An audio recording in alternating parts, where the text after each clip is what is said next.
Buenas tardes, jóvenes. Buenas tardes, profe. Hola.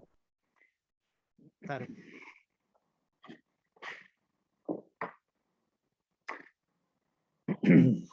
Bueno, vamos a continuar con el material. Para esta semana nos toca cubrir el capítulo 15, que es el capítulo, perdón, el 17, que es el capítulo, es una continuación del tema de ondas, ¿verdad? De la semana pasada, que corresponde al tema de superposición. Entonces, lo que vamos a ver hoy es el principio de superposición aplicado a dos fenómenos, ¿verdad? Muy comunes, que son el caso de la interferencia y el caso de las ondas estacionarias. Entonces, primero vamos a hablar rapidito sobre el principio de superposición y luego lo aplicamos a esos dos casos. No sé si hay alguna pregunta.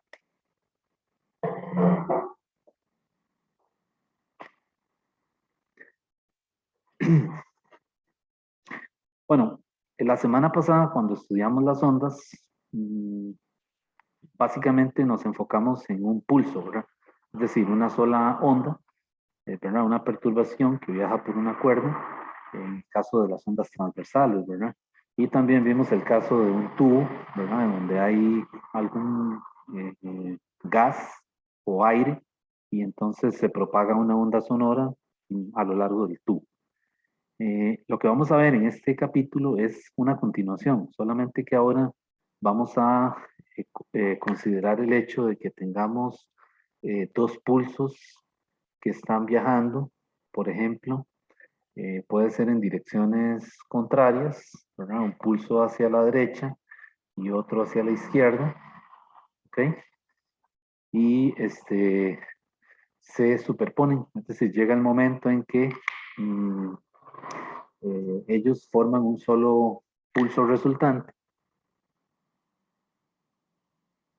¿Ok? Y eso es lo que se llama la superposición. Entonces, ambos pulsos, antes de que se superpongan, son ondas viajeras individuales, ¿verdad? Por ejemplo, esta es descrita por un Y1 de XT y esta otra está descrita por un Y2 de XT. ¿Ok? Entonces, yo aquí las puse que van al encuentro, ¿verdad? Pero no necesariamente. Puede ser que vayan ambos pulsos en una misma dirección, ¿ok? Y que en un momento dado ocurra la superposición. Igual puede ser que uno de los pulsos viaje invertido, ¿verdad? Es decir, que uno vaya por encima del eje X, ¿verdad? Y el otro venga por debajo. Algo así, ¿verdad? Entonces, está el transmitido y hay otro que viene invertido. Y también cuando se superponen, realmente, pues cada uno de ellos tiene una Y individual de una onda viajera. Entonces, aquí en la superposición, ¿verdad?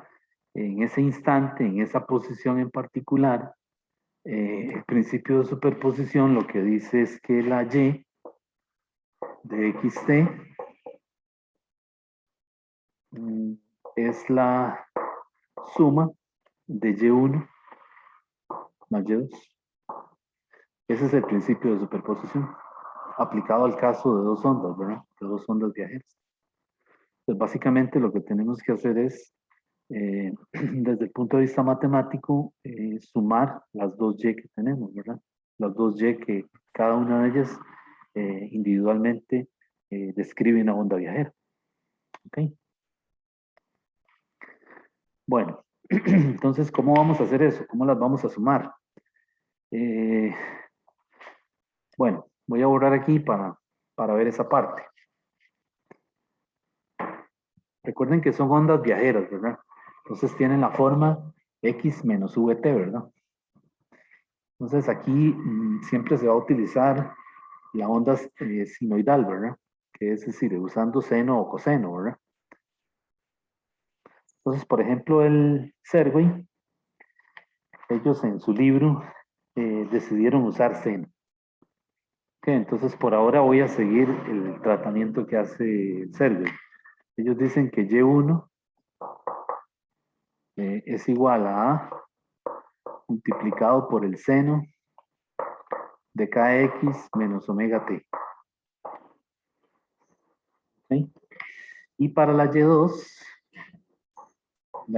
es igual a seno de kx menos omega t más phi.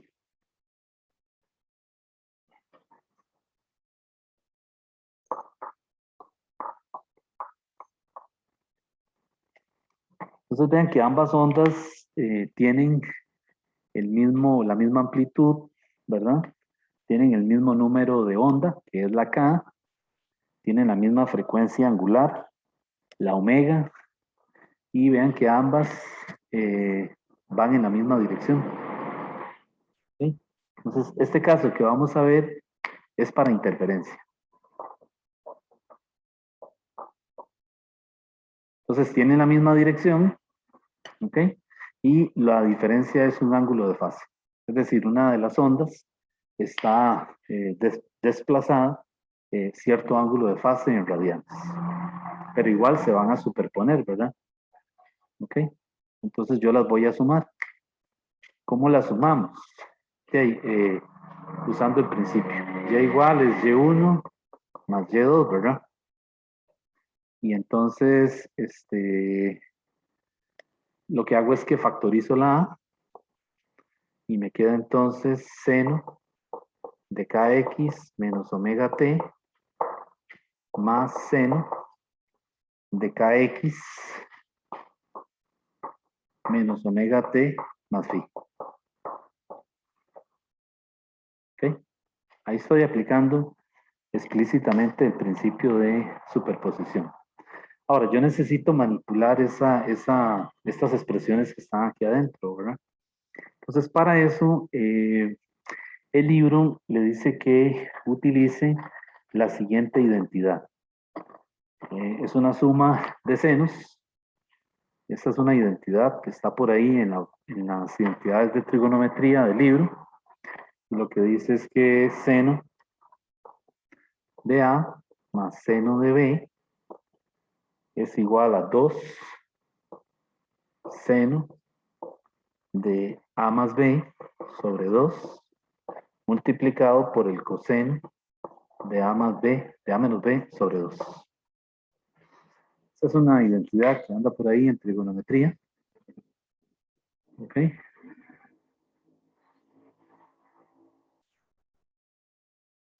Suma de senos, ¿verdad?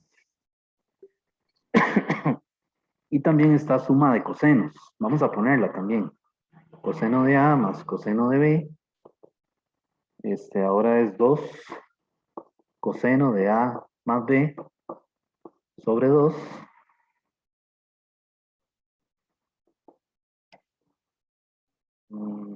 por coseno de A menos B sobre 2.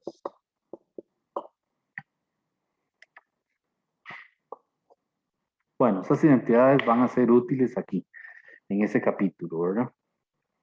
Vean que uno tiene un término con más y el otro con menos, ¿verdad? Pero no son simétricas, ¿verdad? Vean que aquí es seno, seno, seno, coseno, ¿verdad? Y aquí es coseno, coseno. Esta sí, ¿verdad? Coseno, coseno. Ok. Bueno, ¿para qué queremos esa identidad? Bueno, porque necesitamos simplificar la superposición. Entonces, en este caso, la A va a ser las veces de ¿quién? De kx menos omega t. Y la B va a ser las veces del otro término, del otro argumento.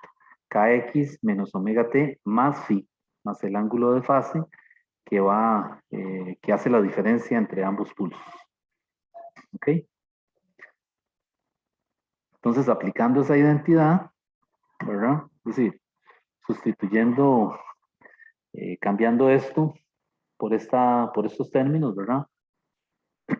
Pues entonces la voy a poder simplificar un poquito más. La voy a escribir aquí arriba.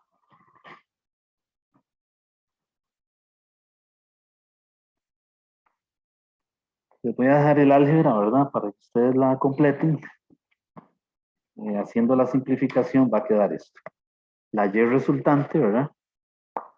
Producto de la superposición es 2a coseno de phi medios multiplicado por el seno de kx menos omega t más phi medios. ¿De dónde salió esto? Bueno, de aplicar esa identidad. ¿Ok? Estamos aplicando la identidad con estos cambios, ¿verdad? O sea, sustituyendo estos términos, ¿verdad? Esto es como que si fuera la A, dijimos, y esto es la B. Entonces vengo y lo sustituyo aquí y hago un poquito de álgebra ahí, ¿verdad? Lo simplifico y tengo que llegar aquí. ¿Ok? Esa es la Y de la superposición cuando ocurre interferencia. Esa interferencia puede ser constructiva o puede ser destructiva. Ya ahorita vamos a ver esos detalles. Pero por ahora necesitamos centrarnos aquí. ¿Qué podemos decir de esta expresión? Comparada con las ondas individuales. ¿Qué podríamos decir? Vean que las ondas individuales son ondas viajeras. Sí, son ondas viajeras porque tienen la forma kx menos omega t. ¿Ok? Entonces la onda resultante también es una onda viajera, porque vean que tiene seno de kx menos omega t más una constante de fase. Ok, pero vean que aquí en el argumento está aquello de x menos v por t, ¿verdad? Que era el requisito para tener una onda viajera. Entonces no solo es sinusoidal, sino que también es una onda periódica y también es viajera. Ok, recuerden aquello, ¿verdad? Que las características de la onda, de las ondas transversales. Ok, tiene una amplitud también, pero vea que la de las ondas individuales era A. Y ahora la de la onda resultante, ¿cuánto es? Es 2A multiplicado por el coseno de phi medios. Ok, pero sigue cumpliendo con el requisito de una onda viajera, porque cuando eran las ondas individuales, la amplitud de cada una de ellas era constante. ¿Ok? En este caso, después de la superposición, sigue siendo constante, solamente que ahora es 2A multiplicado por el coseno de phi medios. Entonces, en interferencia, la superposición de dos ondas individuales me genera una onda viajera también, igual que las que la componen, ¿verdad? Entonces, mantiene las mismas características, ¿verdad? Vean que tiene el mismo número de onda, tiene la misma frecuencia angular y mantiene inclusive la misma dirección. Es decir, esta es una y de xt, ¿verdad? O sea, esto depende, esta función depende de y, depende, perdón, de x y de t, ¿verdad? Entonces vean que en la posición x en particular, en el instante específico, la superposición, ¿verdad? Se está moviendo también hacia dónde? Hacia la derecha. Entonces vean que en interferencia se mantiene el número de onda, la frecuencia, el sentido de avance de la onda, ¿ok? Solamente que hay algunos cambios, digamos, en el argumento, en la constante de fase, específicamente, y en la amplitud. ¿De acuerdo? ¿Alguna pregunta a eso?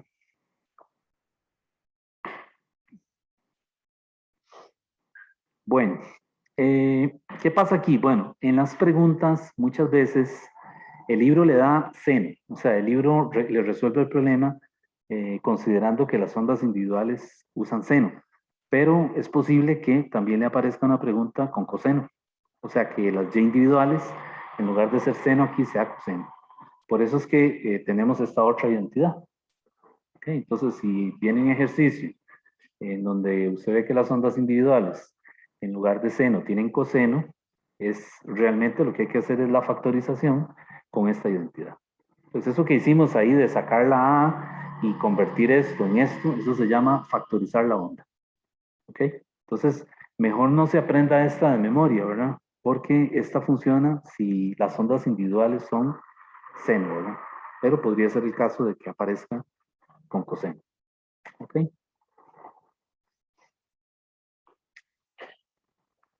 Bueno, vamos a continuar.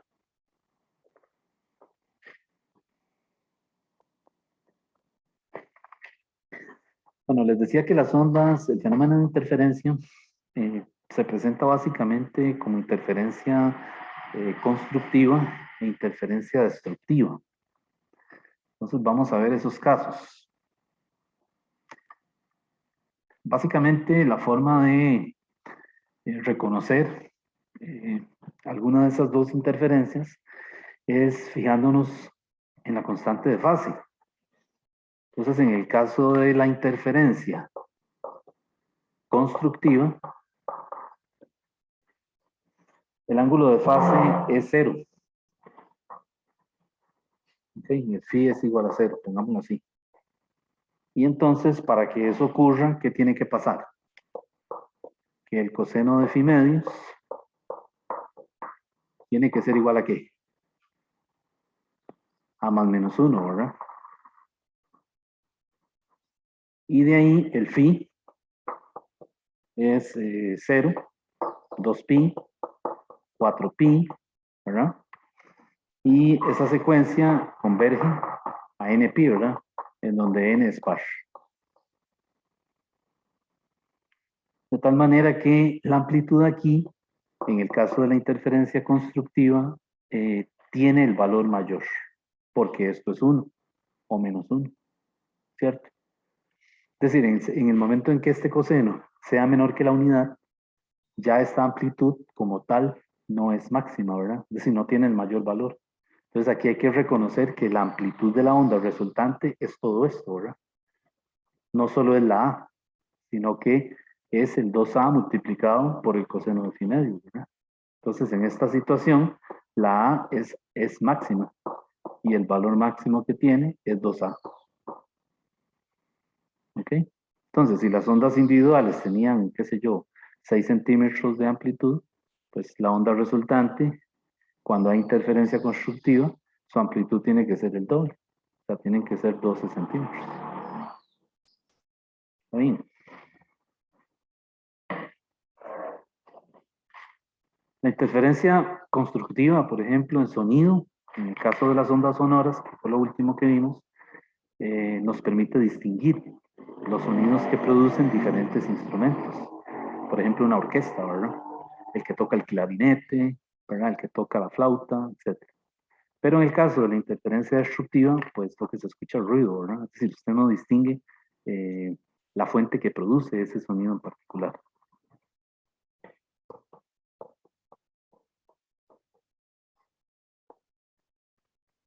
Entonces, en interferencia destructiva, la condición es que phi tiene que ser igual a pi. Y entonces, ¿cuándo ocurre eso? Eso ocurre cuando el coseno de phi medios tiene que ser igual a ¿qué? ¿Qué debería ser igual? A 0, ¿verdad? Y esto me dice entonces que phi tiene una secuencia de números impares. Comienzan en pi, 3pi, 5pi y converge a npi, donde el n es impar ahora.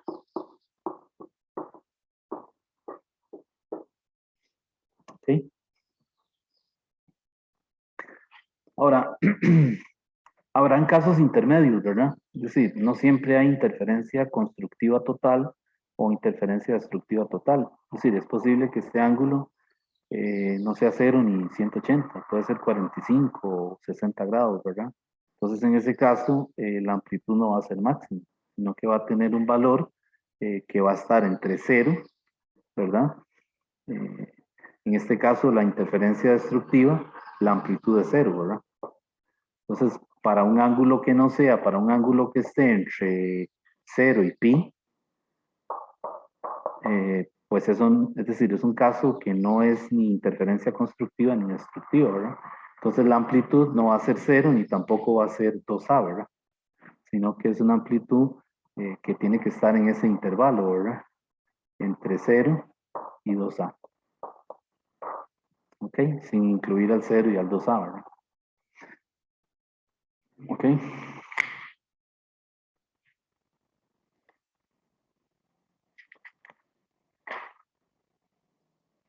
Entonces, la interferencia tiene aplicaciones en el caso de lo que llama el libro fuentes coherentes, que es lo que está ahí en la página a continuación, en la página 455, que es el caso de dos dos fuentes que están produciendo sonido, por ejemplo. Pueden ser dos altavoces, ¿verdad? Y bueno, yo digo dos, pero podría ser una sola fuente de sonido. Entonces está produciendo sonido, La onda sonora se propaga y hay un observador frente a esa fuente que produce el sonido, ¿verdad? Lo que habíamos visto la semana pasada.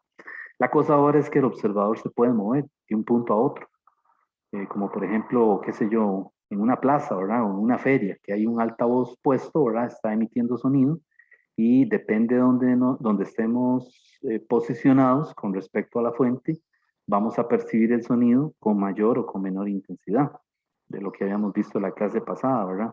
La diferencia es que ahora no nos interesa tanto estudiar la intensidad o el nivel de intensidad, sino más bien el fenómeno de interferencia.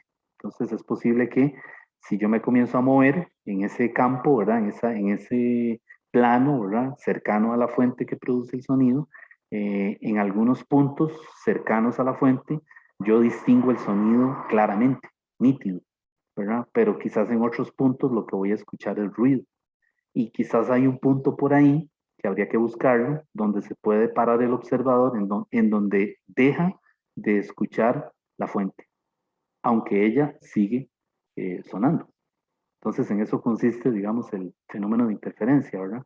En distinguir aquellos puntos en donde hay interferencia constructiva y en los puntos en donde simplemente se escucha ruido, ¿verdad? No sé si les ha pasado, pero algunas veces está uno en un sitio abierto, una plaza, hay un evento, ¿verdad?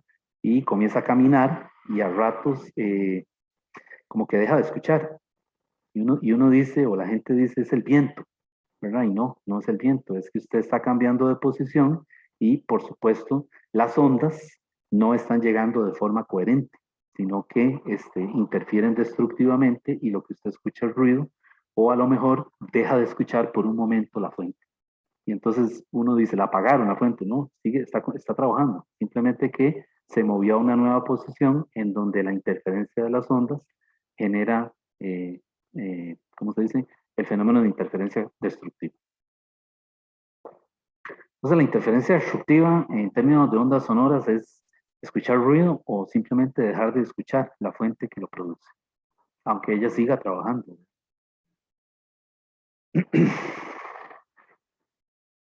Ok. Bueno, no sé si tienen alguna pregunta de esto.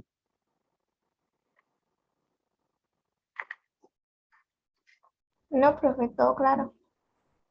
Ok.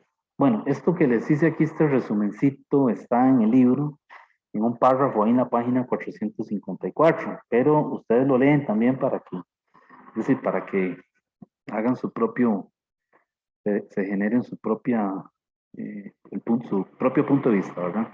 Yo lo hice así, el resumen me pareció más rápido, pero después ustedes lo leen. Este material, yo lo estoy tomando del CERVE, que es el libro de texto oficial, pero pues yo sé que ustedes usan otros libros, ¿verdad? Hay gente que estudia de 2 y 3 libros, ¿verdad? Entonces, este material aparece en otros libros un poco distintos, ¿verdad? Serwil, el Resnick lo presenta de una forma, el Sears lo presenta de otra, ¿verdad? Siempre mantiene una similitud, un parecido, ¿verdad? Pero cambia de un autor a otro a la hora de explicar el material, ¿verdad? Entonces, básicamente aquí me estoy apoyando en, en lo que pone el Serwil, ¿verdad?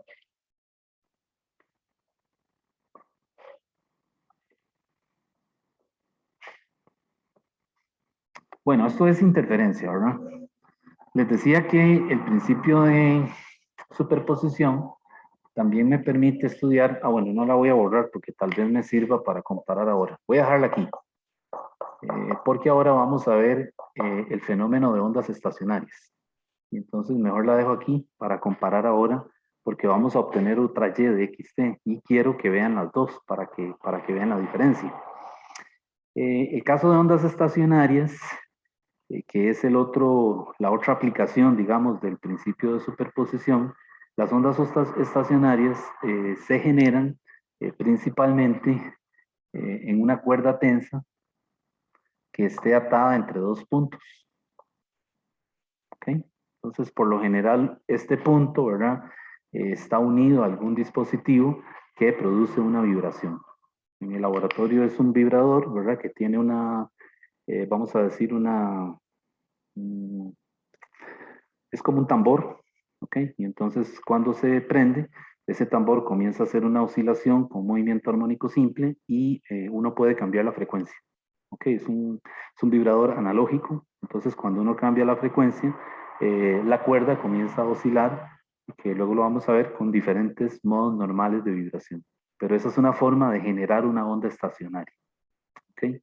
Atando una cuerda de un punto fijo y el otro extremo pegado a un dispositivo que produzca esa vibración. ¿Ok? Entonces, en el caso de las ondas estacionarias, que es lo que estamos viendo,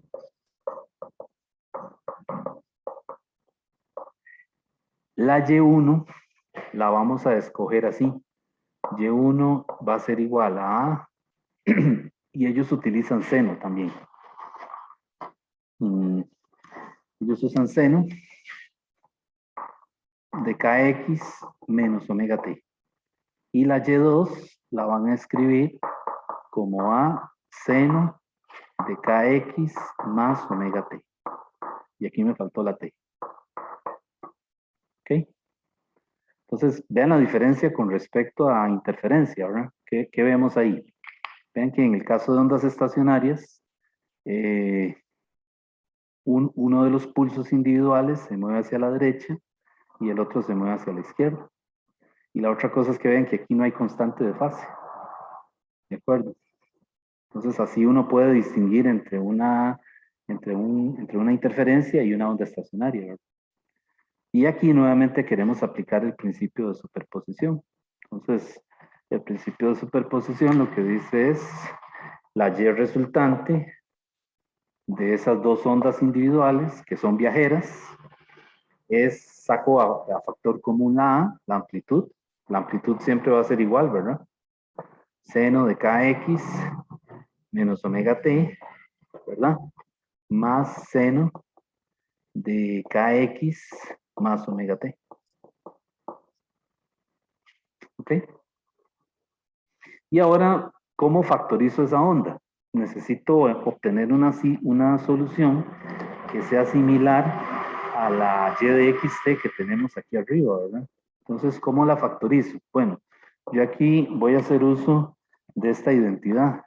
Seno de A más menos B.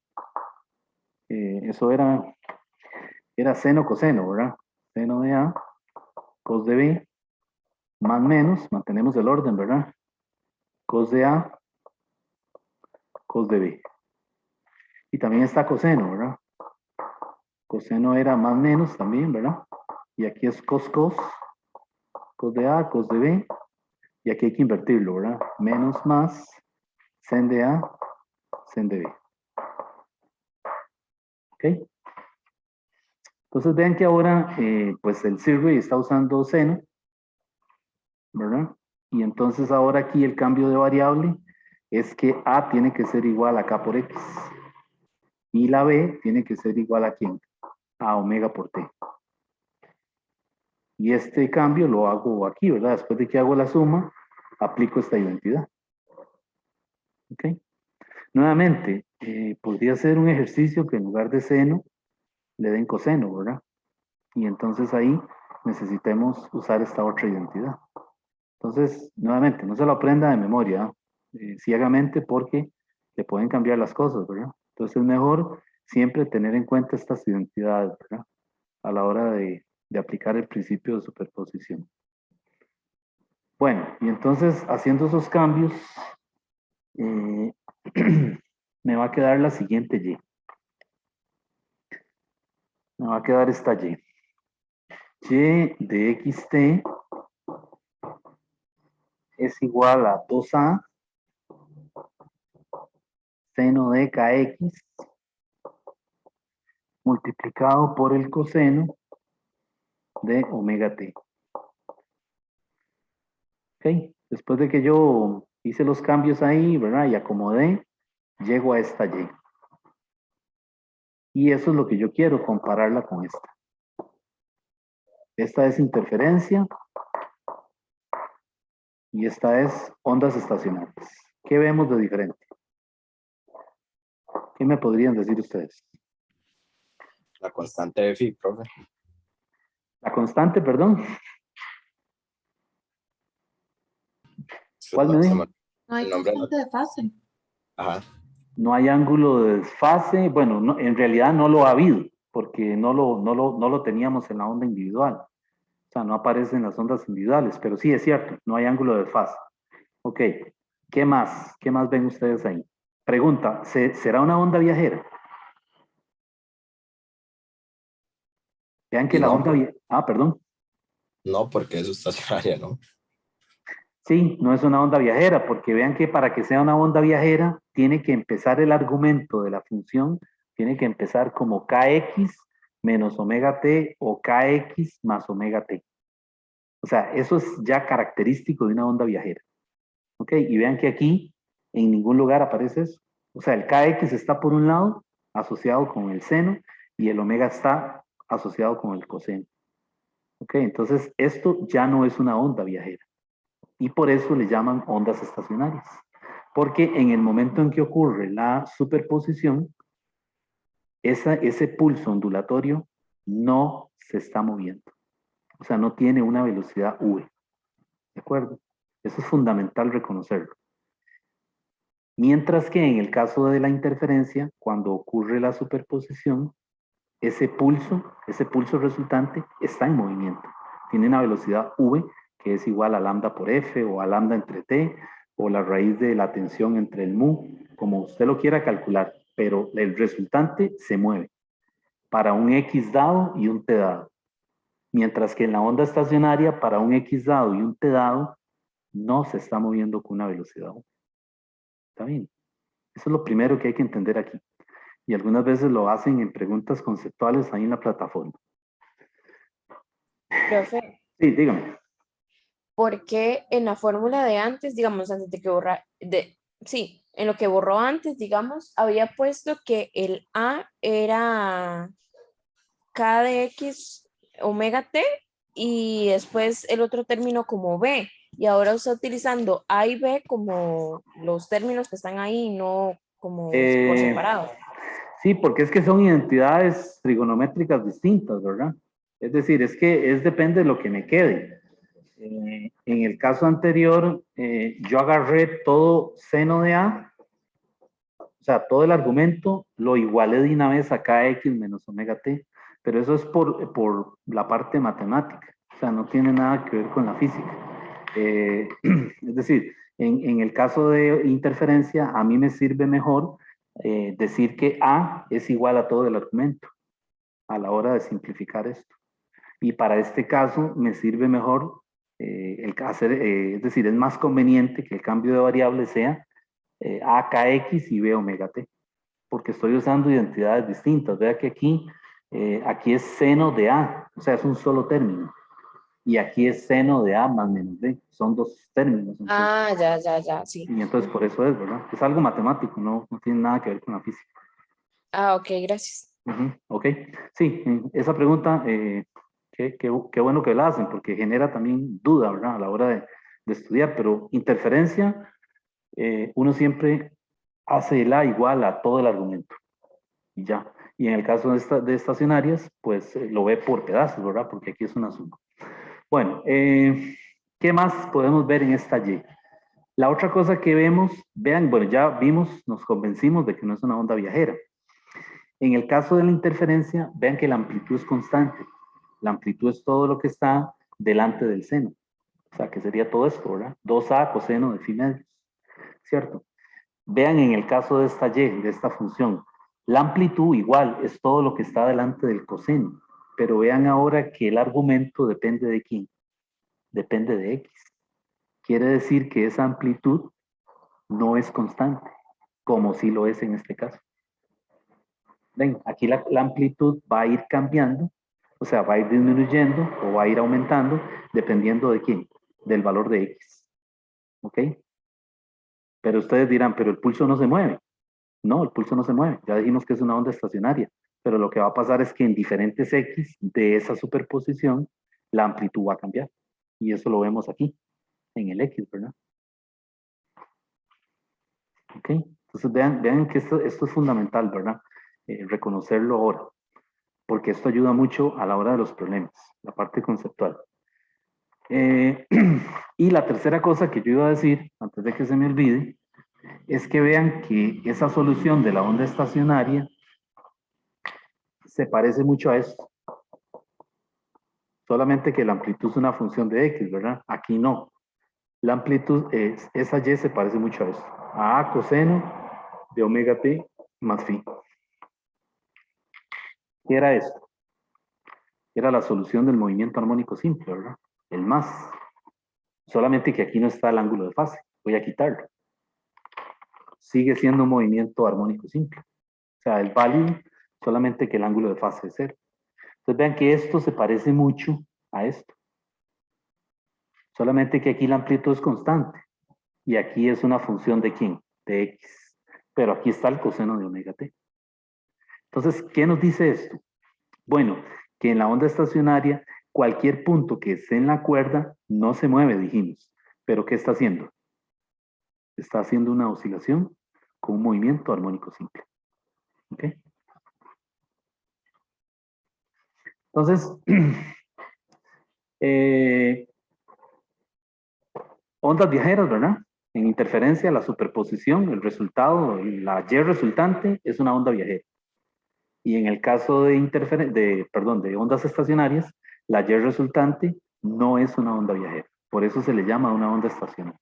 ¿Ok? Porque realmente lo que está haciendo, las partículas que componen el medio, en este caso la cuerda, lo que están haciendo es un movimiento armónico simple, con una amplitud que varía.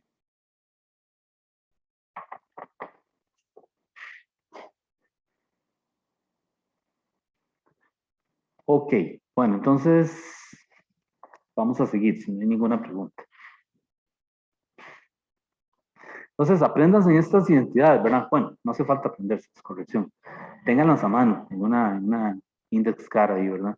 La de seno de A más B, coseno de A más B y las otras dos que pusimos por ahí. Yo creo que están ahí en esas tablas de final en el apéndice del libro, ¿verdad? Y si no, están ahí en cualquier libro de mate, pero téngalas ahí a mano, porque uno no sabe si le van a dar las Y individuales con coseno o con seno. Entonces, no se la aprenda de memoria esta ciegamente y esta ciegamente porque le pueden cambiar cosas de camino, ¿ok? Sino que más bien practique hacer la factorización que llaman, que es sacar la A y hacer ese cambio de variable que no es complicado, ¿verdad?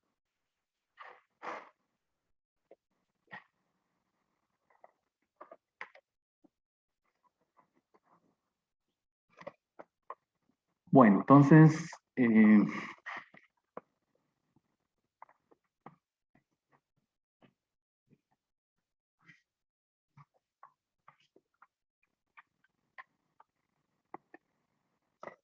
lo que vamos a ver ahora es continuación de ondas estacionarias.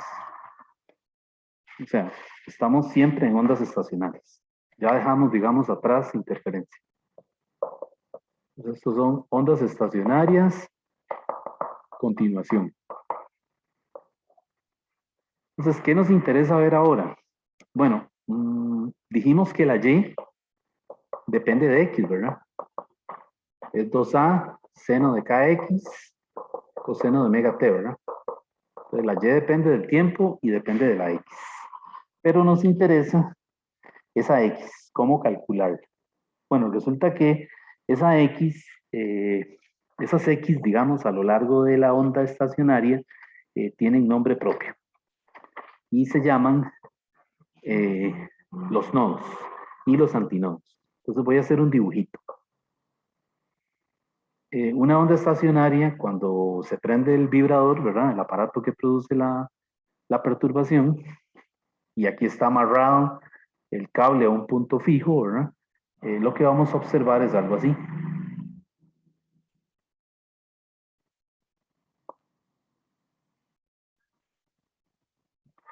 Algo así. Pueden haber más, o puede haber solo uno. ¿De acuerdo? Por ejemplo, yo puedo quitar esto y solamente ver un vientre de esos. ¿Ok? Entonces este es el punto fijo y de este lado está el dispositivo que genera la frecuencia F. Y lo que voy a ver es la cuerda así, que hace como una especie de párpado. ¿Ok? Entonces resulta que la amplitud máxima es lo que se llaman los antinodos. Y lo abrevio con AN. El antinodo. Y los puntos donde la amplitud es 0 es lo que se llaman los nodos. Entonces la N es el nodo. Okay. ¿Qué me interesa de estas, ¿cómo le digo? De estos puntos en particular? ¿Qué me interesa? Las X. Por ejemplo, la X donde la amplitud es máxima. Esa se llama la posición de los antinodos. O la X donde la amplitud es 0. En este caso es 0 ¿dónde? Esa primera posición del nodo es 0 ¿dónde? En 0, ¿cierto? ¿Y dónde más sería 0? En el otro extremo, donde X vale ¿cuánto? La longitud de la cuerda. ¿Cierto? O sea, la cuerda está estirada, la cuerda está tensa, ¿verdad? Lo que pasa es que en el momento en que se activa el vibrador y se comienza a cambiar la frecuencia, se comienzan a ver estos párpados o estos vientres, ¿verdad? Y pueden haber más, es decir, yo puse 1, pero pueden haber 2, 3, 4, ahorita vamos a ver eso, ¿verdad? ¿De acuerdo? Pero entonces me interesa, de esta Y, a mí me interesa conocer la posición donde la amplitud es 0, o la posición donde la amplitud es máxima. Entonces, ¿dónde es máxima la amplitud? En los antinodos, que es, digamos, la abertura. ¿Y dónde la amplitud es 0? En estos puntos. ¿Está bien? Entonces, ¿cómo calculo yo la posición de los antinodos?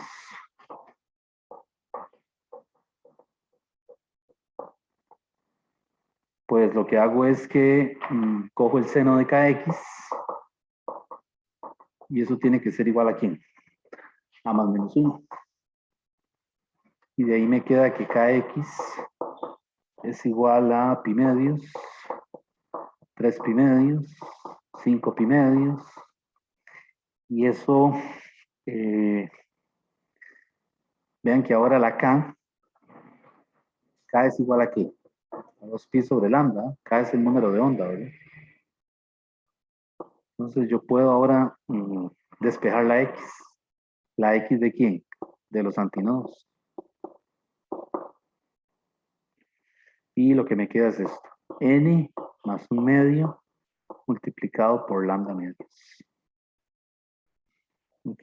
Y la posición de cada uno de los antinodos ocurre en N igual y comienzo a contar a partir de 0.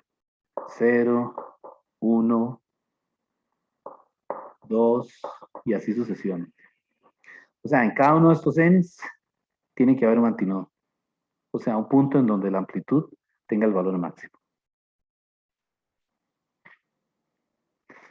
Tal vez, bueno, hay veces la escriben también así, la posición de los antinodos la escriben así, como lambda cuartos. N por lambda cuartos. Pero ahora el contador comienza en 1, no comienza en 0. Aquí comienza en 1, en 2, perdón, aquí son impares, en 3, en 5, y así, ¿verdad? Pues esto, cualquiera de las dos me da el mismo valor, ¿verdad? Pero aquí está el primer antinodo. Aquí está el segundo antinodo. Y así, ¿verdad? Sucesivos, ¿verdad? ¿Ok? Y vamos a ver ahora la posición de los nodos. Profe, ¿cuál era la diferencia entre esas posiciones de antinodos? Ajá, la diferencia. Ajá, además de la N, digamos. ¿Cómo la diferencia? Sí, en eso último que escribió. Ah, no, que es la misma ecuación. O sea, uno la posición del antinodo la calcula o así o así. Solamente que si lo decide hacer de esta manera, el contador comienza en 0. O sea, el primer antinodo está en n igual a 0. Y si usa esta fórmula, n por lambda cuartos, el primer antinodo está en n igual a 1. O sea, cualquiera de las dos le da el mismo resultado. Es la que uno quiera usar. Pero la posición de antinodo en el primero que escribió va 1, 2, 3, 4, o sea, va por todos los números. En esta, dice usted. Ajá, Sí, sí, comienza en 0, 1, 2, 3, 4, 5, 6.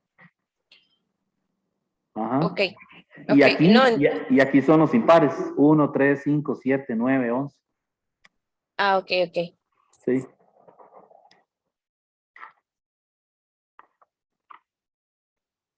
Bueno, entonces voy a borrar por aquí. Ya más o menos vieron el dibujito. Y entonces ahora la posición de los nodos. Los nodos ocurren cuando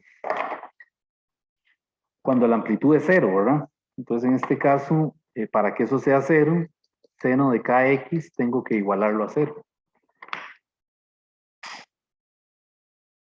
Y cuando lo igualo a 0, pues la condición que me da es que kx es igual a 0, pi, 2pi, 3pi, y vuelvo a cambiar otra vez k por 2pi entre lambda, y me queda que ahora la posición de los nodos es entonces n por lambda medios, donde n, el primer nodo está en 0, 1, 2, y así sucesivamente. Entonces con esto yo puedo averiguar la posición de los nodos. Y con estas dos, cualquiera de ellas, averiguo la posición o calculo la posición de los antinodos. Ahora, la distancia, digamos, de un antinodo a un antinodo consecutivos, ¿verdad? Eso no hace falta calcularlo. Eso ya se ve de la figura. Es lambda medios, ¿verdad? La distancia entre dos nodos consecutivos es lambda medios también. Y la distancia entre un nodo y un antinodo consecutivos, ¿verdad? Es siempre lambda cuartos. Entonces hay veces hay preguntas así, ¿verdad? Le dicen que una onda, una cuerda, tiene una longitud de onda de tanto y le dice, ¿cuál es la distancia entre nodos consecutivos? Le dice esto, lambda medio, ¿verdad? O sea, no hay más que hacer, ¿verdad? Siempre que le digan la palabrita consecutivos. Si no le dicen eso, le van a decir, bueno, ¿cuál es la distancia entre el cuarto nodo y el segundo? O entre el quinto nodo y el segundo. Y ahí hay que calcularlos, ¿verdad? Y luego hacer diferencia. O sea, uno lo que hace es delta X y hace el X nodo, el quinto nodo, menos el X en el segundo nodo, ¿verdad? Y ahí ya tiene la distancia entre esos dos puntos, ¿verdad? Pero tendría que calcular cada uno, ¿verdad? Por separado.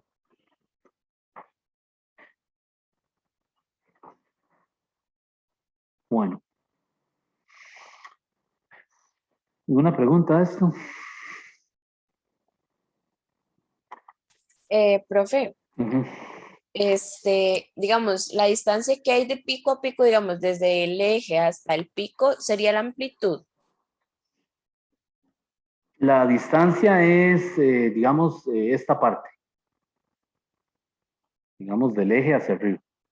Ajá, ajá. Esa es la amplitud. Esa es la amplitud, digamos. Correcto, sí. Y por Ok. debajo, pues tiene que tener el mismo valor, ¿no? Porque es simétrica. Ujú, ujú, ujú. Ok. Mm, bueno, voy a borrar por aquí. Les decía que, bueno, los libros,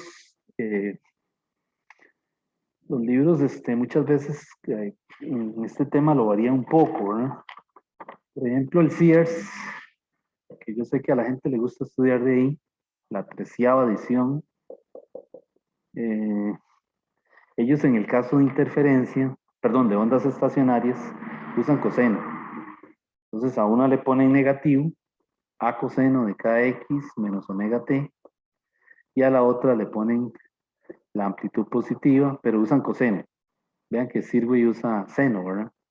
Entonces ellos hacen ese pequeño cambio. ¿Verdad? Entonces es posible que le aparezca, que aparezca un ejercicio así, ¿verdad? Pero ya sabemos que tenemos la identidad, ¿verdad? De coseno de A más B, ¿verdad? Entonces, haciendo ese cambio, me queda aquí ahora la y de xt en la onda estacionaria, ¿verdad? Me va a quedar algo parecido. Me va a quedar 2a, también queda seno de kx, ¿sí? Pero en lugar de coseno, ahora me queda aquí seno de omega t. ¿Ok? Entonces, hay veces en las preguntas le dan la onda estacionaria de una vez. ¿De acuerdo? Entonces podría ser que venga algo así. Le ponen números, ¿verdad? Le dicen que esto es, no sé, que 15.2 seno multiplicado por 10.5x seno de 1200 omega, 1200t. Entonces, no es que es un error, ¿verdad? No es que ahí hay un coseno, debería haber un coseno, sino que lo que le están diciendo es que las ondas individuales realmente es coseno, no es seno. ¿Ok? Entonces aquí ya yo sé que esto es K, esto es omega y esta es la amplitud. Esta amplitud yo sé que es el 2A que está aquí. ¿Ok? Entonces, bueno, muchos de estos ejercicios son numéricos, ¿verdad? Es decir, le dan una y de xt y le dicen que identifique algo, ¿verdad? O que calcule algo, ¿verdad? Pero es cuestión de tener claro, ¿verdad? La forma que tiene la y.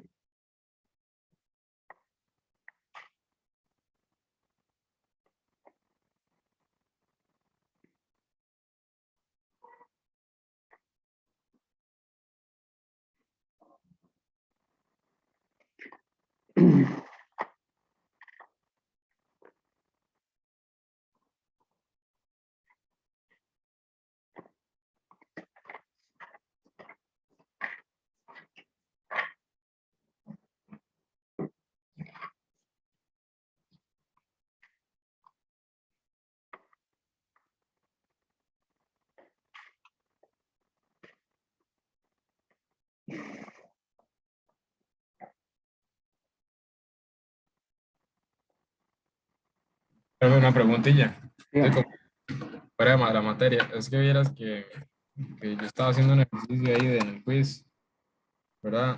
Ajá.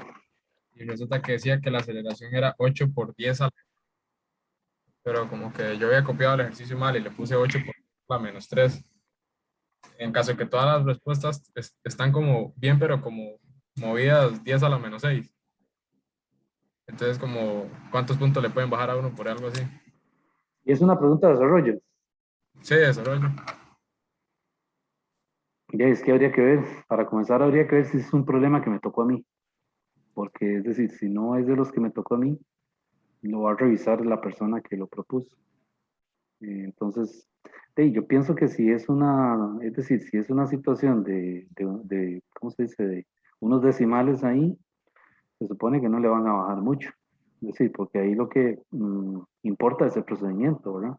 Es decir, si todo el procedimiento está bien, ¿verdad? Y al final hay un error ahí de, qué sé yo, de cuando uno metió los datos en la calculadora o hizo una conversión mal, le bajarán un punto, no sé, una cosa así, ¿verdad? Si todo el procedimiento viene bien, ¿verdad? Yo pienso que el procedimiento sí está todo en orden y todo bien, pero sí, es que se fallo. Ahí, qué lástima. Ajá. Sí, en un aproximado, ¿cuándo nos deberían dar las notas? De ahí, lo que dice el reglamento es que son 10 días hábiles para que ustedes tengan el resultado de ese primer quiz.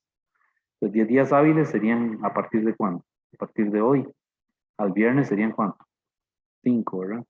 Y los siguientes 5 días de la otra semana. O sea, quiere decir que ese examen debería estar revisado, así exageradamente, siendo exagerado, debería estar revisado de este viernes en 8 antes de medianoche. ¿Verdad?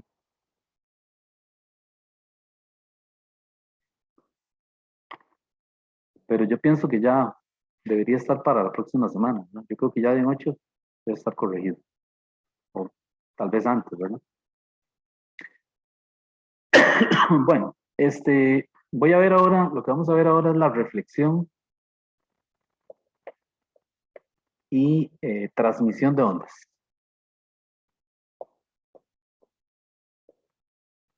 Pues algunos problemas están relacionados con esto, ¿verdad? Las ondas se transmiten y también se pueden reflejar cuando llegan a una frontera.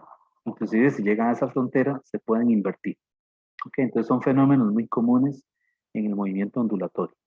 La onda que se transmite se llama la onda incidente, ¿verdad? Y en sonido es lo mismo. Por ejemplo, las ondas sonoras en una habitación vacía se reflejan, ¿verdad? Si uno tiene una habitación llena de cosas, ¿verdad? Y tiene que mudarse, deja el cuarto vacío completo. Cuando usted va y habla ahí, ¿qué dice la gente? El eco, ¿verdad? Usted habla y se oye como en un hueco. Realmente lo que está pasando es que la onda incidente, ¿verdad? La onda que sonora, llega a la pared de la habitación, ¿verdad? Que está en 3 dimensiones y ella se refleja. ¿Ok? Entonces cuando se refleja, lo que escuchamos es eso, ¿verdad? Que estamos hablando como que si estuviéramos, dice la gente, como que si estuviera metido en un hueco. Pero realmente es que la onda se reflejó. ¿Ok? Bueno, entonces en cuerdas pasa lo mismo. Entonces tenemos dos casos. Eh, tenemos el caso del punto fijo. Es decir, es una cuerda, un pulso que se le aplicó un impulso, ¿verdad? Con algún mecanismo. Viene con una velocidad v, ¿ok? Y llega a una frontera en donde este punto está fijo. ¿Ok? Entonces, lo que se observa es que cuando la onda llega aquí, a la pared, se refleja, pero se invierte. Y ahora regresa invertida. Más o menos con la misma amplitud. Y con una velocidad en sentido contrario. ¿Ok? Eso tiene que el punto, el pulso, perdón, el pulso es esto, ¿verdad? Experimenta reflexión, ¿verdad? Y regresa en dirección opuesta y también lo hace invertido. ¿Ok? Pero también está el caso en donde el punto no es fijo. Entonces, por eso en estos problemas hay que fijarse la redacción, porque muchas veces le dice que es una cuerda que está atada a un anillo que se puede deslizar por una varilla. Entonces es el caso de un punto móvil. O sea, tengo la misma cuerda, pero está moviéndose, es decir, perdón, está pegada a un aro y ese aro pasa por una varilla. De manera de que está lo suficientemente ajustado para que se pueda desplazar hacia arriba o hacia abajo. Okay, entonces, cuando el pulso llega ahí, se va acercando, ¿verdad? Lo que se va a observar es que la onda también se refleja, pero no se invierte. Y mantiene más o menos la misma amplitud. Entonces, este es un punto móvil, que por lo general es un anillo, ¿verdad? Es un anillo que calza apenas en el, digamos, con una varilla, y entonces le permite que el anillo se deslice, ¿verdad? Tiene cierta fricción, ¿verdad? No puede quedar completamente flojo, sino que tiene cierta fricción, ¿verdad? O se le pone aceite a la varilla, pero no puede quedar flojo. Y entonces, con el dispositivo, ¿verdad? Que produce la vibración, se le da una frecuencia. Y entonces uno observa los pulsos donde llegan al anillo, el anillo sube y baja y el pulso se devuelve. ¿Ok? Sin que se invierta.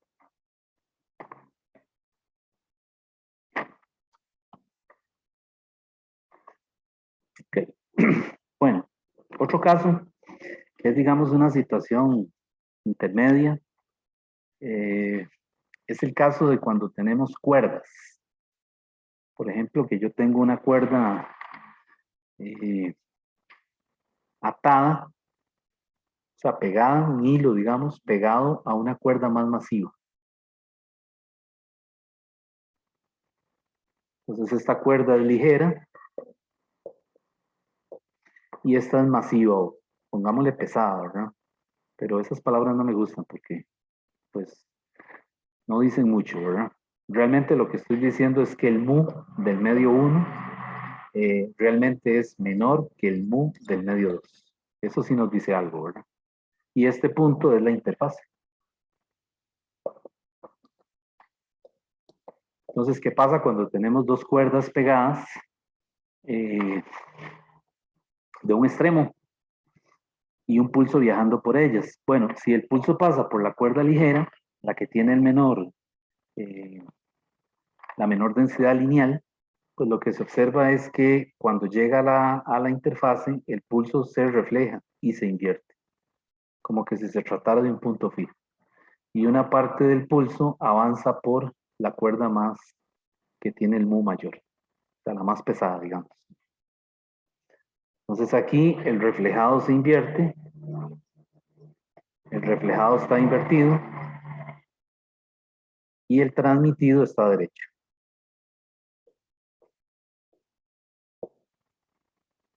¿Ok? Ahora, ¿qué pasa si es al revés? Si es al revés, lo que se observa es que del lado de la cuerda más pesada, o la que tiene el mayor mu, se refleja, pero no se invierte. Entonces, si fuera este caso al revés, ¿verdad? Es decir, donde tengo mu, que mu 1 fuera mayor que mu 2, ¿verdad? Que fuera la cuerda más masiva, digamos. Lo que se observa ahora es que el pulso se refleja por la cuerda más gruesa, más la que tiene el mayor mu. Y aquí en la interfase, una parte pasa a la cuerda más ligera y se transmite. Entonces este es el reflejado, que no está invertido, y este es el transmitido. Profe, ¿y esos están sujetos a alguna cosa? Sí, están pegados aquí las dos cuerdas. En la interfaz están, digamos que pegadas de alguna manera. Ujú. Pero como alguna argolla al final o al inicio. Ah, usted dice en los extremos. Ajá. Ah, sí, muy probablemente aquí esté a un punto fijo y aquí esté atada a un punto fijo. Sí, porque lo que se quiere es estudiar lo que pasa en la interfaz, no lo que pasa en los extremos. Digamos, de un lado debería estar atada y del otro lado está el dispositivo que produce la perturbación, ¿verdad? Ya, ok, gracias. Ok, entonces,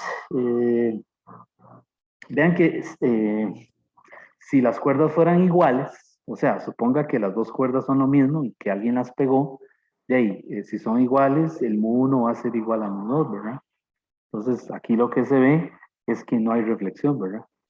No se va a observar el fenómeno de la reflexión, ¿verdad? No hay reflexión ni mucho menos inversión, ¿verdad? Es decir, cuando el pulso pasa por la interfase, avanza, continúa, ¿verdad? Continúa sin que nada se refleje. Entonces aquí no hay reflexión, ¿verdad? Solo transmisión, ¿verdad? O sea, el 100% del movimiento es el del pulso incidente, ¿verdad? ¿Ok? Profe, Ujú. ¿y reflexión le llama al mu más grande o reflexión le llama al que se devuelve? Reflexión es el que se devuelve. Por ejemplo, esto es reflexión. Regresa en sentido contrario, pero aquí regresa invertido. ¿Ok? Aquí regresa derecho. Ok. La reflexión es como la luz, ¿verdad? La luz también se refleja. Entonces, aquí lo vemos, reflexión le llamamos al cambio de sentido del pulso, que ahora regresa en sentido contrario. Ujú. Entonces, bueno, en esto de reflexión y transmisión, cuando les ponga un problema a esto, si sale algo así, vean que se considera que las velocidades de los pulsos dijimos que son constantes, ¿verdad?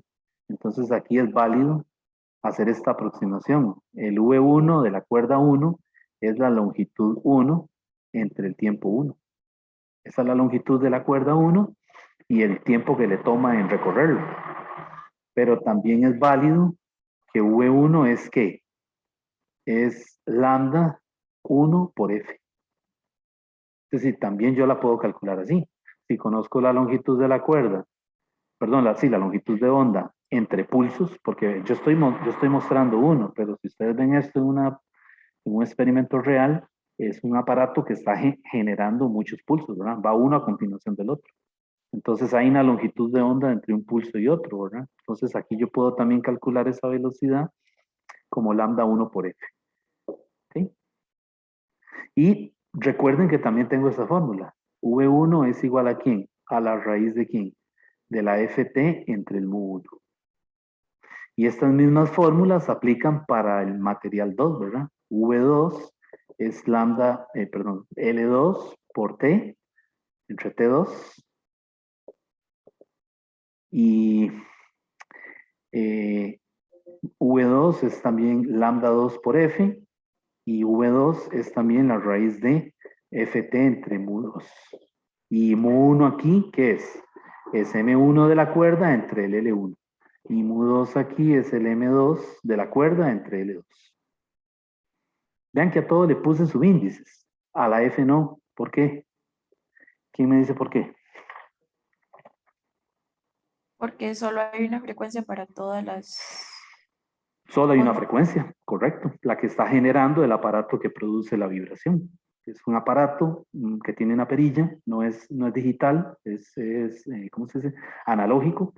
Y entonces uno le pone la frecuencia al vibrador ese, ¿verdad? Si cambia la frecuencia, es decir, si le da más perilla, eso va a cambiar, ¿verdad? O sea, ya las condiciones van a ser distintas, aunque tengamos las mismas cuerdas pegadas, ¿verdad? Y la otra cosa es que en la interfase tiene que haber continuidad, ¿verdad? Es decir, el pulso no acaba en la interfase, ¿verdad? O sea, no se murió ahí, por decirlo de alguna manera, sino que el pulso, aunque sea una parte, pasa al otro lado, ¿verdad? ¿De acuerdo? Profe, Uh-huh. ¿qué es lambda? ¿Perdón? ¿Qué es lambda? Lambda es la longitud de la onda, la longitud de onda, la longitud entre las crestas, ¿verdad? Porque Ah, aquí, ya. aquí no es un pulso, son varios, ¿verdad? O sea, uno va a ver varios que pasan, ¿verdad? Entonces, entre cada uno de esos pulsos hay una longitud de onda, digamos, entre las crestas, ¿verdad? O entre Y los digamos, valles. ese lambda, esa longitud entre crestas, sería, por ejemplo, que en el ejemplo 1, ¿verdad? No Sí, está ligera, bueno, reflejado y transmitido. sí, aquí Bueno, digamos, no, sería que venga otra, la siguiente. ya. No Entonces, es en donde este parte la medio interfaz. 1, este pulso tiene un lambda 1. Ya, ok. O Ujú. un lambda 1 entre valles, ¿verdad? Si es por debajo. Pero aquí el pulso va por encima, digamos. Pero, digamos, no se puede medir como el lambda entre la parte reflejada y la parte transmitida. Van a ser distintos. Porque, Ok. porque cuando pasa de este lado al medio 2, la velocidad va a cambiar. Es decir, el pulso que logra pasar al otro lado, su velocidad cambia porque definitivamente el material tiene una densidad de masa distinta. Entonces ahí cambió todo, ¿verdad? Ok. Uh-huh. Profe, ¿y la F mayúscula es de la fuerza? La F O, mayúscula es la fuerza, es por lo ok. general es la tensión del alambre, porque el alambre tiene que estar tenso, ¿verdad? Es decir, esto no Ok. funciona si el alambre está flojo. Tiene que estar tenso para que el pulso pueda viajar por el alambre, ¿verdad? Y otra cosa, ¿cuántos de esos datos nos darían? ¿O no hay como algo preciso? No hay nada así, no hay nada así. Es decir, estos problemas cambian. Puede ser que le den la frecuencia y le den la longitud de una cuerda y le pidan la longitud de la otra.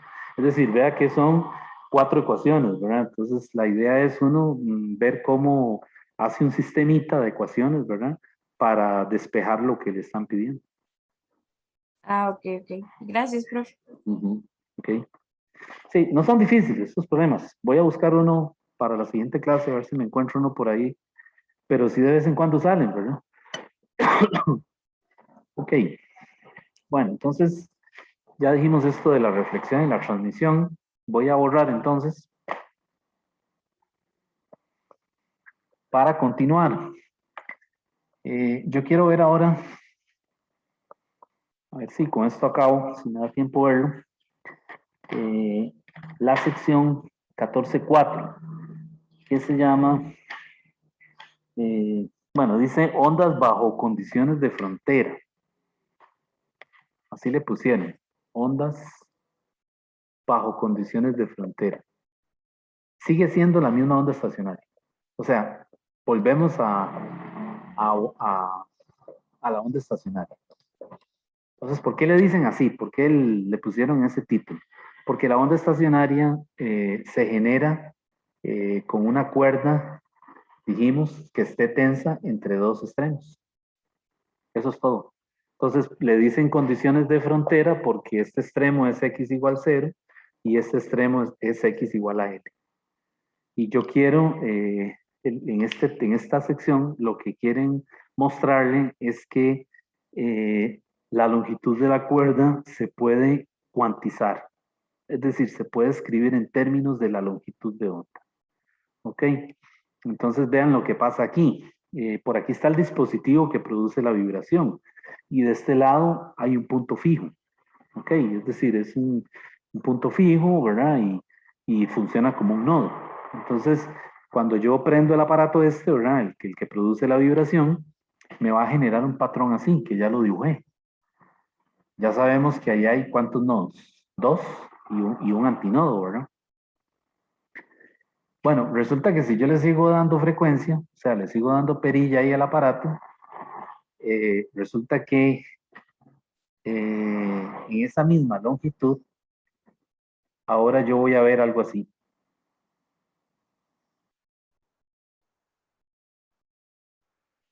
¿Ok? Y es la misma L. Es decir, la cuerda yo no la he cambiado para nada. ¿Ok? Solamente que aquí el N ahora, el primer modo de vibración, es el N igual a 1. Y aquí el modo de vibración, el modo normal de vibración es N igual a 2. Y si yo le sigo dando perilla, pues ya ustedes se imaginarán que lo que se va a observar es algo así.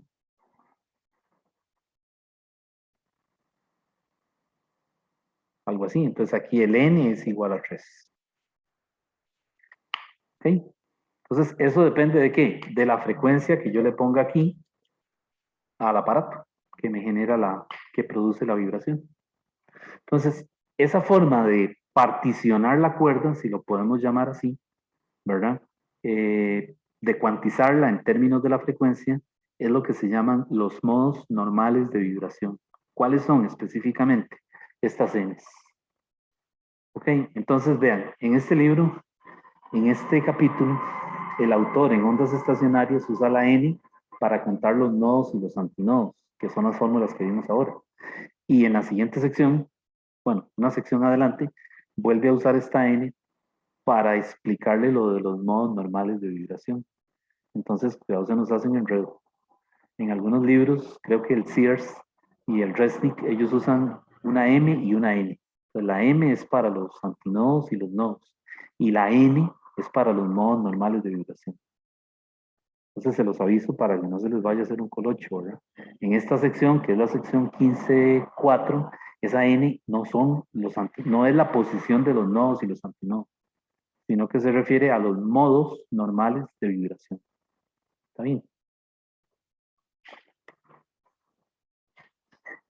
Ok, entonces en N igual a 1, eso se llama el primer armónico.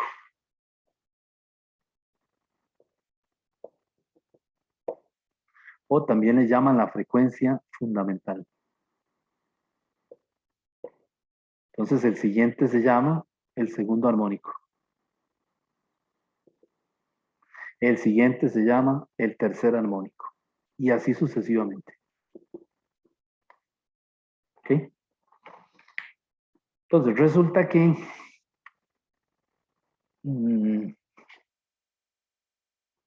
experimentalmente, o sea, lo que se ve, digamos, en el laboratorio, es que la L, o sea, la longitud de la cuerda, se puede cuantizar. ¿Qué quiere decir cuantizar? Multiplicar la N, que es el modo normal de vibración, por lambda N, que aquí tiene un subíndice entre 2. Eso se llama cuantizar la cuerda. Es decir, la longitud sigue siendo la misma. O sea, si aquí arriba son 5 metros, aquí también y aquí también. Lo que pasa es que depende de la frecuencia que le demos al aparato, que produce la vibración, vamos a observar estos patrones. ¿Ok? Entonces vean que la N, perdón, la lambda, esta N es un subíndice. O sea, no está multiplicando. De manera que vean que si yo despejo esto, lambda N realmente es 2L entre N. Quiere decir que la longitud de onda de cualquiera de estos casos va a depender del modo normal de vibración, no de la longitud de la cuerda.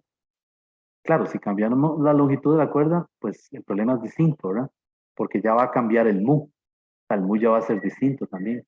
Pero mientras que mantengamos la misma cuerda, yo puedo calcular todas esas longitudes de onda para cada uno de los modos normales de vibración. ¿Lo ven? Entonces, ¿cuál es la aplicación de esto? Bueno, básicamente lo que queremos algunas veces es calcular frecuencia o velocidad en una cuerda, en una onda estacionaria, que le llaman, ¿verdad? Entonces, la frecuencia, ya sabemos que V es lambda F, lambda por F, ¿verdad? Entonces yo de aquí puedo calcular la Fn, la frecuencia, ¿verdad? Como V entre lambda n. Y esto sería, Fn sería igual a n por V entre 2L. Y por supuesto, la Fn también yo la puedo poner utilizando la fórmula de la raíz, ¿verdad? N entre 2L, raíz cuadrada de Ft, que es la tensión entre el mu. Y para todas estas fórmulas, N, o sea, el modo normal de vibración, empieza en 1, 2, 3 y así sucesivamente. O sea, los naturales, ¿verdad? Vean que cuando vimos la posición de los nodos y de los antinodos, en el caso de los antinodos, ¿dónde comenzaba la N? Comienza en 0. Entonces vean que aquí no tiene sentido decir que N es 0, porque si yo digo que N es 0, lo que estaría diciendo es que la longitud es 0, y no tiene sentido, porque siempre vamos a tener una cuerda, digamos, atada entre dos extremos, ¿verdad? Entonces, por eso les digo, no confundan esta N, que empieza en 1, con la N de los antinodos y los nodos, ¿verdad? Entonces, esta N funciona para estas fórmulas, ¿verdad? ¿Está bien? Entonces, esa Fn, voy a borrar aquí. Esa Fn se llama la serie de los armónicos.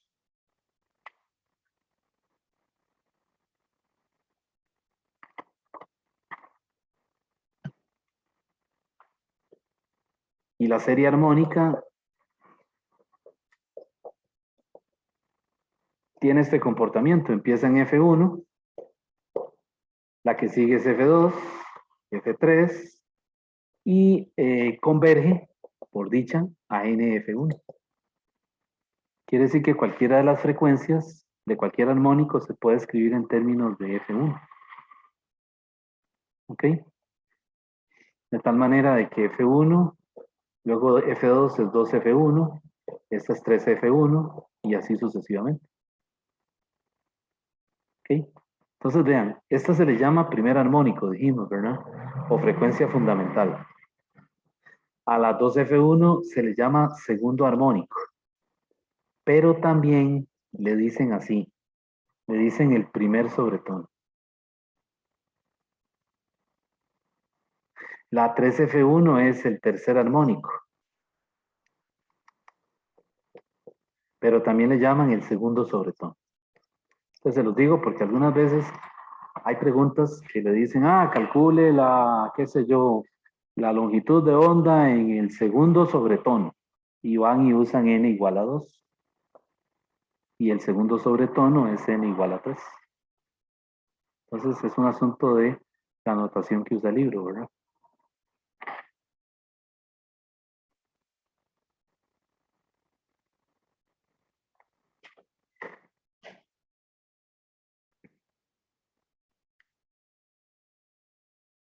Pues, por ejemplo, ¿qué aplicaciones tiene eso?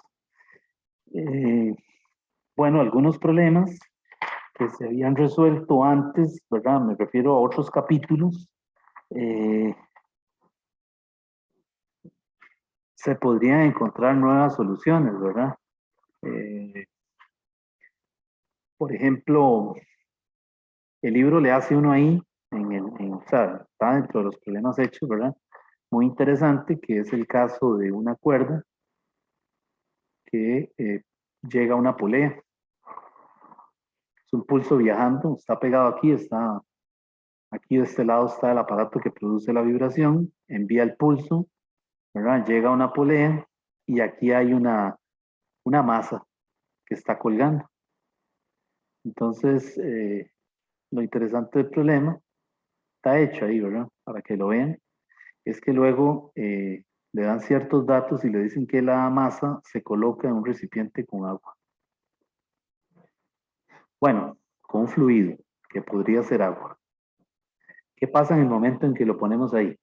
¿Qué creen ustedes que pasa? Hay una fuerza de empuje, ¿verdad? La fuerza de empuje del principio de Arquímedes. Y hay peso.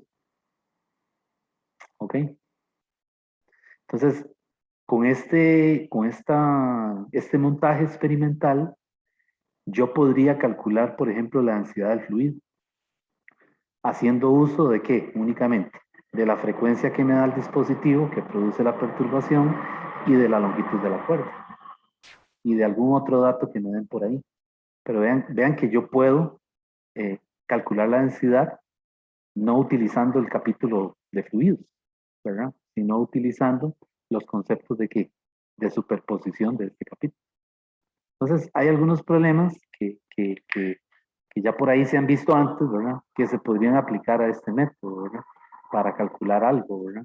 Imagínense, por ejemplo, también que esto sea una plataforma que se mueve, ¿verdad? O sea, que viene bajando con una aceleración A. ¿Ok? Entonces ahí, suma de fuerzas es igual a masa por aceleración, ¿verdad? Y podría calcular también densidad. O podría calcular la frecuencia del dispositivo, ¿verdad? Mientras que el pulso está viajando por la cuerda, ¿verdad? O podría calcular la masa que está dentro de del recipiente con el líquido, ¿verdad? Entonces, ese es un problema que le presenta una versión que está hecho ahí en la página 464 del libro. No sé si en la 9ª edición está, por ahí yo lo estuve viendo. Y pues, es lo que sigue después de esto, después de que hablamos de los modos normales de vibración.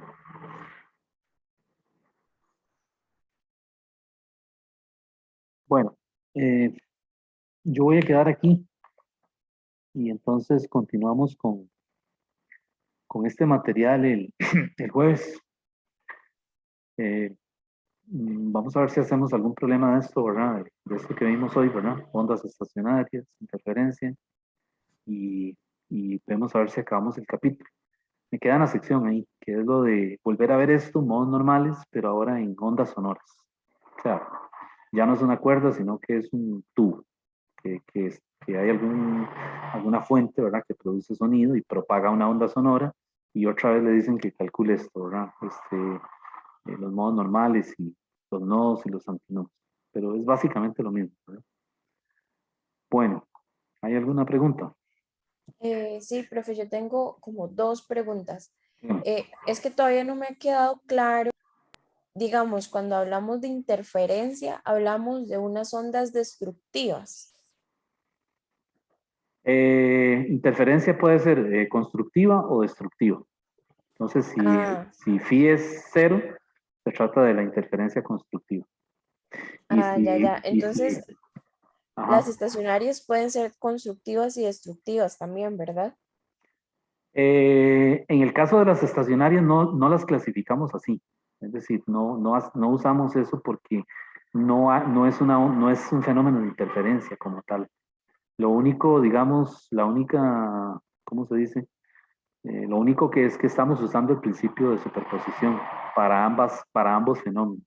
Pero las ondas estacionarias no se pueden comparar con el fenómeno de interferencia, porque en interferencia las ondas son viajeras, tienen una velocidad u. Ok, en el momento en que se superponen, esa onda se está moviendo. Pero en el caso de las estacionarias, cuando ellas se superponen, lo que están haciendo los puntos de la cuerda es oscilando. Por eso es que vemos estos patrones. O sea, por eso es que vemos, que no se los dije, ¿verdad? Por eso es que vemos estos patrones así, ¿verdad? O sea, cada punto en la cuerda, ¿verdad? Cada punto está moviéndose hacia arriba y hacia abajo con un movimiento armónico simple. Pero la superposición como tal no se está moviendo con velocidad u, sino que los puntos están oscilando y por eso la amplitud cambia. O sea, es un movimiento armónico simple, en donde en cada punto de X la amplitud es distinta. ¿Está bien? Ya entiendo, profe. Y bueno, otra cosa, digamos eso que usted acaba de dibujar, porque esa era mi otra pregunta. Ujú. Eso sería en general, digamos, haciendo una onda que vaya hacia arriba y después hacia abajo, o está haciendo es que para mí la constructiva es verdad, cuando está como en totalmente desfasada una de otra, que Ajá. como que se metan y hacen como un ojo, ¿verdad? Como usted decía. Ujú. Pero Entonces, aquí no hay interferencia constructiva ni destructiva. O sea, ya. si estamos hablando de ondas estacionarias, lo que usted va a ver, ¿verdad? Lo que vamos a ver en un experimento son esos lóbulos, ¿verdad? Como esos párpados. Lo que pasa es que la vibración es tan rápida que uno lo que lo ve es como distorsionado, un poco como borroso, pero cada uno de esos puntos está haciendo un movimiento armónico simple, ¿verdad? Ah, ya, ya. Pero entonces todavía no hemos visto como la que sea destructiva, digamos. Sí, ya los vimos. Cuando vimos interferencia, el único caso que hay de destructiva es el caso en donde en cuerdas es el caso que el ángulo de fase es igual a 180. Eso es interferencia destructiva. Ah, ya, ya. Ujú. Ujú. Y hay una parte en el libro donde le habla de eso, se lo aplica a sonido.